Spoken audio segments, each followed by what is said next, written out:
બનાસકાંઠા જિલ્લાના વડગામ તાલુકામાં આવેલા છાપી ગામના મહિલા સરપંચના પતિ અને તેનો મળતિયો લાંચ લેતા એસીબીના છટકામાં ઝડપાયા।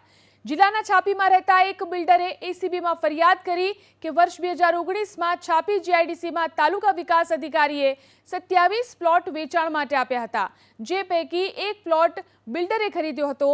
જો કે કોઈ કારણસર થોડા મહિના બાદ પ્લોટ હરાજી બાબતે અરજી થતા ટીડીઓએ હરાજી રદ કરતો હુકમ કર્યો, જે અનુસંધાનમાં પ્લોટ ધારકોએ ગાંધીનગર વિકાસ કમિશનરની ઓફિસમાં રિવિઝન અરજી કરતા કમિશનરે ટીડીઓનો હુકમ રદ કરી પ્લોટ ધારકોની તરફેણમાં હુકમ કર્યો। પરંતુ વિકાસ કમિશનરના હુકમના વિરોધમાં છાપી પંચાયત તરફથી ગુજરાત હાઈકોર્ટમાં પિટિશન દાખલ કરી મનાઈ હુકમની માંગણી કરવામાં આવી, પરંતુ કોર્ટે મનાઈ હુકમ આપ્યો નહોતો। તેમ છતાં પંચાયતે બિલ્ડરે કરેલ બાંધકામને તોડી પાડવામાં આવ્યું। એટલું જ નહીં, તમામ પ્લોટ પર છાપી પંચાયતે પોતાની માલિકીના પ્લોટ હોવાના બોર્ડ લગાવ્યા। આ સમયે બિલ્ડરે છાપી ગ્રામ પંચાયતના મહિલા સરપંચના પતિ મુકેશ ચૌધરીનો સંપર્ક કર્યો અને હાઈકોર્ટમાં કરેલી પિટિશન પરત ખેંચવા અને પ્લોટની માલિકી પરત કરવા માટે રજૂઆત કરી।